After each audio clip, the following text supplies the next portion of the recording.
Parler de quoi? Oui, ce qu'on a décidé de faire, en fait. On était là-dessus. Bonjour à tous, donc je suis en direct à Lille. Non, Valenciennes, mais c'est pas grave, c'est la même chose, hein, c'est à côté. Voilà. Excusez-moi, Maximus est fatigué aujourd'hui, il ne sait plus trop où il est parce qu'il est un petit peu partout. Donc voilà, donc bienvenue à tous sur le live. Voilà. Qu'est-ce qu'on a décidé au sein de la Fédé et qu'est-ce qu'on va faire en fait? C'est quoi l'idée principale? Parce que bon, il y a beaucoup de gens qui mélangent un petit peu tout, hein, qui ne savent pas où, comment, qu'est-ce qu'on va faire. Donc la seule solution, comme je le disais, on a tout essayé dans le pays depuis au moins maintenant 2 décennies, en 2 siècles, pardon, 2 siècles. Ok? On a fait une révolution française qui n'a jamais été la révolution du peuple. On sait très bien que Robespierre, Marat et toute la bande nous l'ont mis profonde. D'accord? Ils se sont servis du peuple, c'était des capitalistes qui se sont servis du peuple pour couper la tête au roi. Ça, tout le monde le sait. Bien. Ensuite, qu'est-ce qu'on a fait? On a fait de la politique. Beaucoup de gens ont fait de la politique. La gauche, la droite, l'extrême gauche, l'extrême droite. Résultat, rien n'a fonctionné.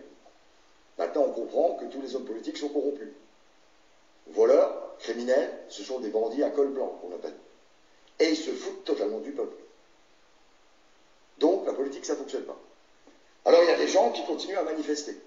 Ça ne marche pas. D'ailleurs, si ça avait bien fonctionné, on n'aurait pas fermé les usines, les mines. Hein, parce que, déjà, moi, mon grand-père, il manifestait déjà. Hein, parce qu'il était mineur de fond. Ils ont fermé les mines. Pourtant, ils ont manifesté, ils ont fait des piquets de grève. Quitte à pas toucher leur salaire à l'époque, parce que les mineurs, ils mangeaient ensemble, ils se débrouillaient. Ils ont quand même tenu tête, mais ils ont fermé. Hein, usine, l'acier, il n'y a plus rien. De toute façon, dans notre pays, c'est simple, il n'y a plus rien. Donc ça ne marche pas. Ensuite, qu'est-ce qu'il y a? Il y a les pétitions. Ça ne fonctionne pas, les pétitions. Ils s'en foutent. Qu'est-ce qu'il nous reste? Alors, il y a des gens qui veulent faire un putsch. Ils veulent la guerre civile. Hein, parce qu'ils confondent guerre civile et manif. Comme je l'ai toujours dit, les gendarmes mobiles et les CRS, pour l'instant, ils sont light. Light, les gars. Bouclier, Kevlar, machin. Allez, je te balance une petite lacrymo dans la tronche, un petit flashball. Mais le jour où il y aura débordement, ce seront les automitrailleuses qui seront dehors. Pour ceux qui ont fait l'armée, là, les VAB, ils sont aussi peints en bleu. Avec de la doucette dessus.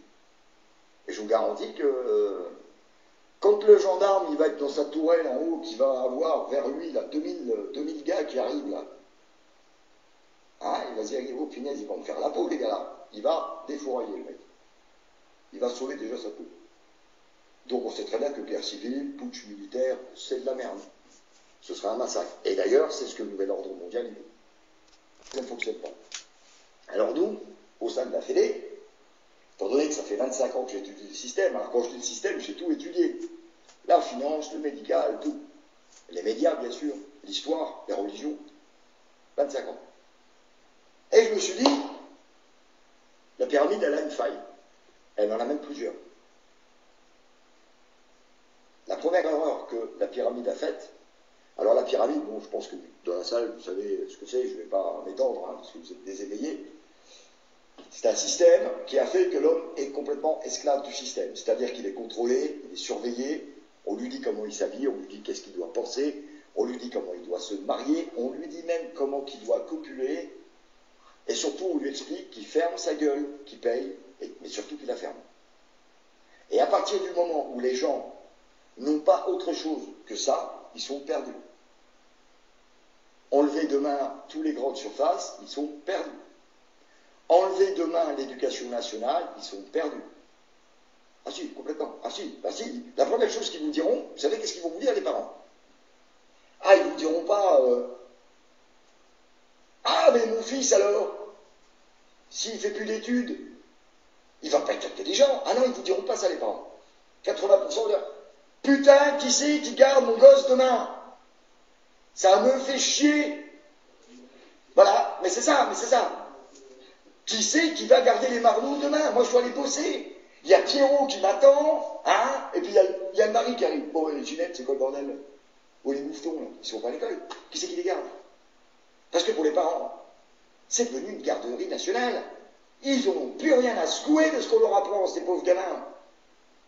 Vous voyez, quand on voit quand même que 70% des jeunes Français ne savent plus écrire.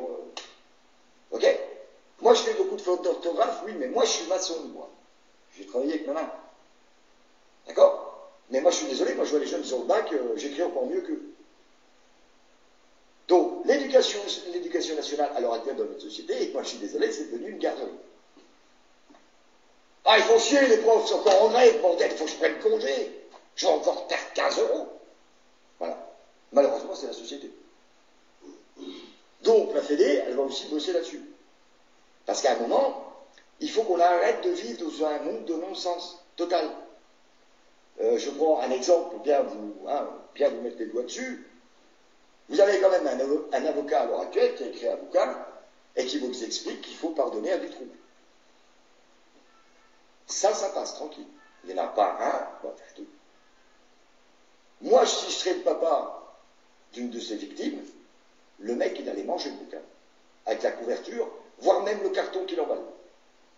Mais ça passe dans la société, ça. On descend la majorité sexuelle, ça passe. On apprend à nos enfants de 8 ans à l'école comment on tire un coup, mais ça passe. Il y a un problème. Alors jusqu'où on est capable d'aller pour nos putains de salaires? Est-ce qu'un jour on va louer nos enfants pour que les riches s'amusent avec? C'est une question que je pose. Mais on peut se la poser de plein droit dans la société. Jusqu'où on est capable d'aller pour nos salaires? Enfin, salaire, aumône, je dirais. Tout le monde a peur de perdre, mais vous avez déjà tout perdu. Vous n'avez plus rien. Vous pensez que vos maisons vous appartiennent? Rien du tout. Votre bagnole? Non plus. Vos salaires non plus, parce qu'à n'importe quel moment, on vous jette. Comme des malpropres. À partir du moment que le patron, il vous a plus besoin, vous dégagez. À partir du moment où vous expliquez à votre patron qu'éventuellement il pourrait faire quelque comme ça, ou comme ta gueule, dégage. Je tape dans une poubelle, j'en ai 30 qui arrivent. Jusqu'à où on est capable d'aller alors? Question que je me pose. Nous avons un gros problème dans la société, énorme. On est d'accord? Et nous sommes quand même tous complices de ce qui se passe. Parce que quand la soupe, elle est merdique, moi, ma femme, Yo, quand elle me fait, par exemple, de la soupe aux lentilles, j'aime pas, je ne mange pas. Elle pourra me dire que je suis le plus bébé qu'elle-même, que tout ce que... Je n'en mangerai pas de la soupe aux lentilles. Je n'aime pas. Macron, je n'aime pas, je ne mange pas. La société, je n'aime pas, je n'en consomme pas. Donc le premier devoir des gens qui s'éveillent, c'est de dire non. Et ensuite, de comprendre comment on démonte la pyramide. Alors il y a des gens, ils veulent boycotter. Ok, pourquoi pas? Boycottons, mais on fait comment? On coupe la branche où on est assis. Ah, il y en a plein qui disent qu'il ne faut plus aller faire les courses. Ok, tu bouffes comment? Comment tu bouffes? Ah, tu veux planter les carottes? Bah attends, là, on est en hiver, là, garçon. Les carottes, c'est pour le mois d'août. On fait quoi? On boycotte tout, tout. Non, c'est pas ça la solution. La solution, c'est de reprendre tout. Alors comment on peut reprendre tout? Il n'y a qu'une manière de le reprendre. Enfin, il y en a plusieurs. D'abord, il y a la violence. La violence appelle la violence. Si demain, on veut reprendre, je ne sais pas, les banques, et qu'on arrive comme des acharnés là-dedans, on va se faire tirer comme de la main. Ce n'est pas la solution. La violence n'a jamais été la solution. La politique non plus et compagnie. Donc qu'est-ce qu'on fait? Alors, à l'heure actuelle en France, il y a 90% des gens qui pleurent parce qu'ils n'ont pas de pognon. Ils n'ont pas d'argent. Pas de travail, pas d'argent, ils ne peuvent pas aller en vacances, ils ont du mal à finir la fin de mois, ils ne peuvent pas nourrir les enfants, ils ne peuvent pas acheter des enfants, ce qu'ils veulent, ils ne peuvent pas s'acheter des lunettes, des dents, et puis j'en passe les meilleurs. Les retraités, encore pire, ils n'ont plus de pognon. Alors, le problème, c'est l'argent. On est d'accord. Et puis là, on vous a expliqué, alors c'est quand même un truc phénoménal qui se passe en France. Ok? Je vous mime.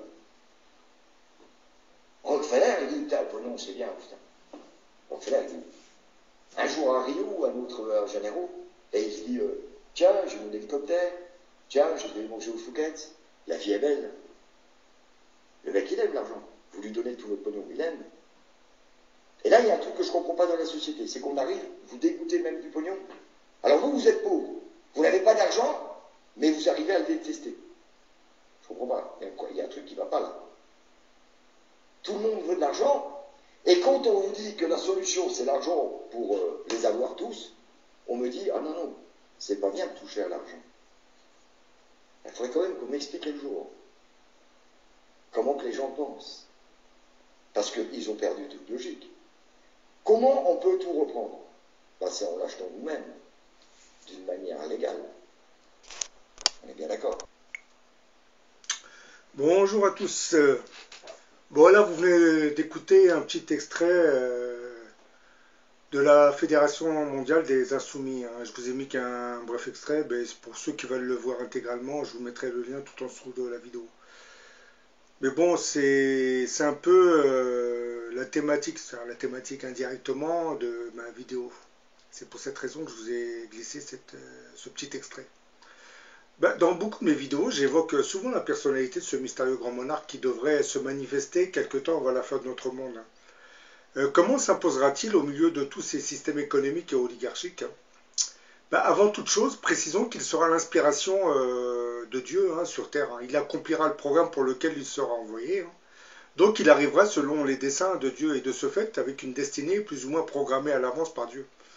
Il prendra certaines décisions en fonction aussi de son libre arbitre, faut pas l'oublier. Mais les points les plus importants qui marqueront sa vie et celui de l'humanité seraient déjà enregistrés dans son livre de vie, c'est-à-dire son livre de la destinée. Dieu les y aurait intégrés tout en respectant, bien entendu, son libre arbitre. Un peu comme tous ces messies prophètes qui apportèrent les religions sur terre. Leur destinée est peut-être comparée à un disque dur, où les points les plus marquants de leur vie sont enregistrés, mais pas ceux de leur vie routinière, qui celle-ci relèverait de leur libre arbitre. Quand je disais dans une précédente vidéo que nous étions les seuls auteurs de notre destinée, les messies, les prophètes aussi fabriqueraient certains passages de leur destinée. Je parle bien entendu des passages qui n'avaient pas été intégrés par Dieu dans leur programme de destinée. Car en devenant adultes, tous ces messies prophètes suivront comme une route énergétique le destin que Dieu leur avait écrit. Et en grandissant, ils se connecteront automatiquement sur ce programme qui est aussi enregistré dans leur subconscient. Arrivé à un certain âge, l'ordre qui est enregistré dans le subconscient du messie ou du prophète s'activera automatiquement et il le mettra en relation avec le divin, surtout avec le programme du divin. Lorsque cet ordre d'activation se mettra en route, une équipe d'anges descendra automatiquement sur Terre pour accompagner et surtout encadrer et aider surtout que la destinée puisse s'accomplir sans trop de problèmes.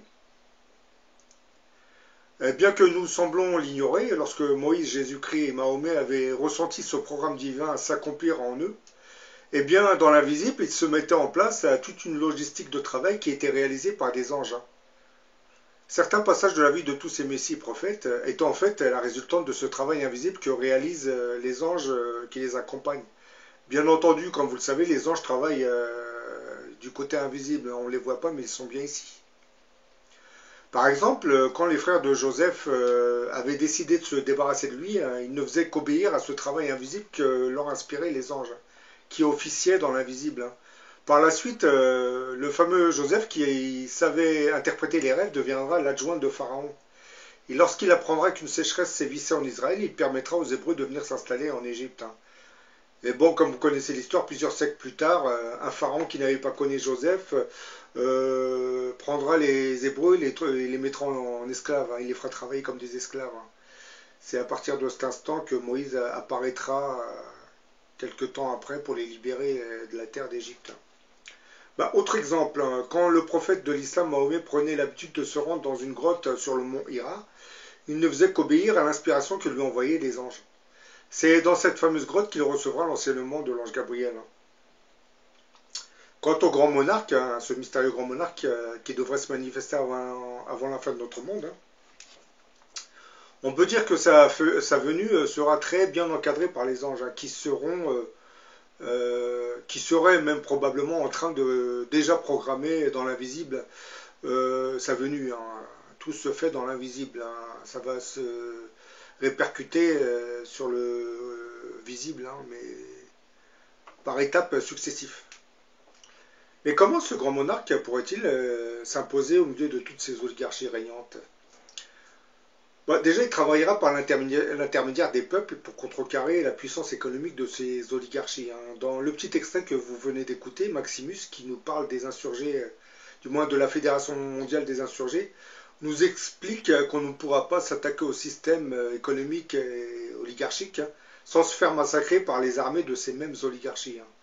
Donc il nous suggère donc de donner une cotisation de 1 euro, mais sur une échelle qui serait planétaire. Hein.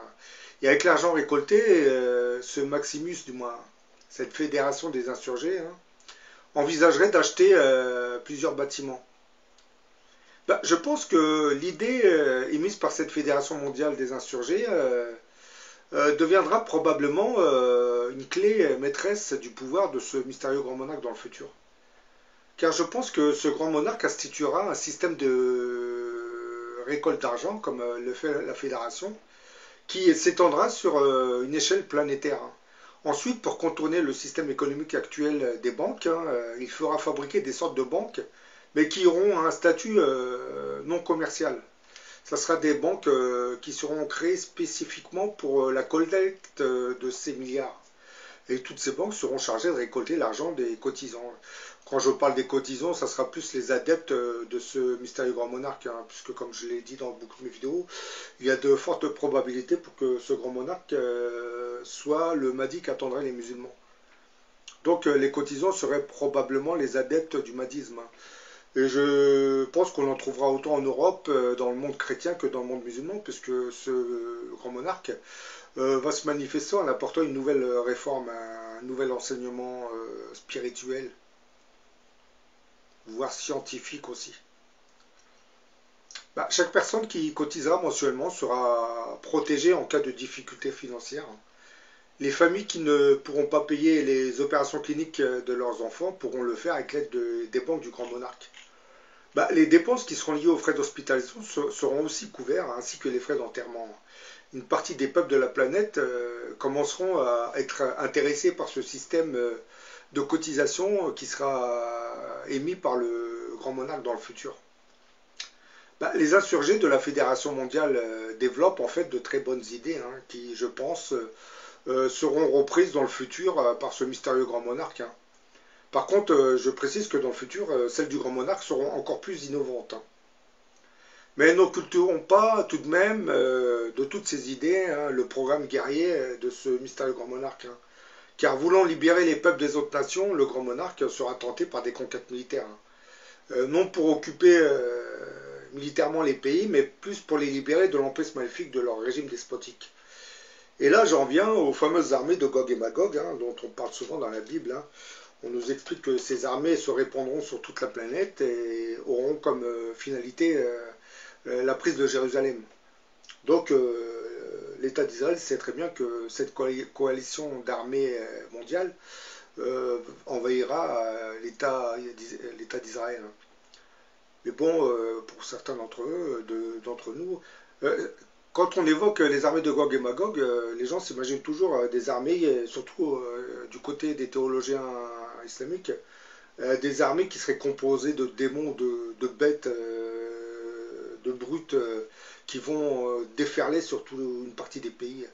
Non, moi je ne vois pas ça comme ça. Je vois surtout des armées très bien structurées, des armées chrétiennes et des armées musulmanes très bien structurées avec une logistique très bien arrangée hein, et surtout équipées d'une technologie high-tech hein, pour ne pas dire extraterrestre. Hein. Donc je pense que ce sont ces armées, ces nouvelles armées bien entendu, parce que les armées de Gog et Magog, contrairement à ce qu'on pourrait croire, ce n'est pas les armées qu'on connaît actuellement. Ça ne sera pas les armées qu'on connaît actuellement en France, en Italie, en Espagne et tout ça. Encore moins celles des pays arabo-musulmans, puisque les pays arabo-musulmans, ce sont des régimes despotiques. Donc, non, non, ça sera des armées qui naîtront progressivement de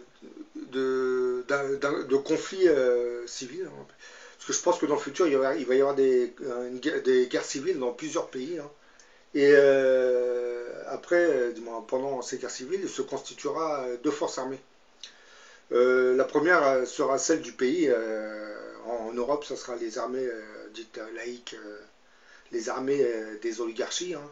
Et dans les pays musulmans, ce sera les armées des régimes despotiques. Hein. Mais les armées qui leur feront face, ce seront celles du grand monarque. Hein.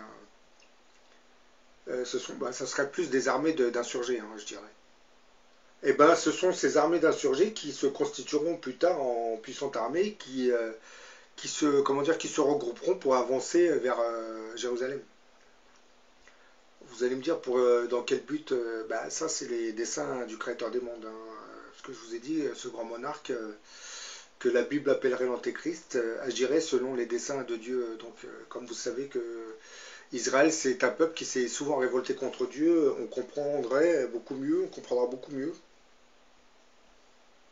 pourquoi ce grand monarque, alias l'Antéchrist, aura envie d'envahir l'État d'Israël, hein, pour occuper Jérusalem. Bon, j'en ai fini avec cette vidéo. Hein. Je vous mettrai le lien pour que vous puissiez voir la vidéo dans son intégralité, juste en dessous de la vidéo. C'est le lien qui apparaît en bleu. Hein.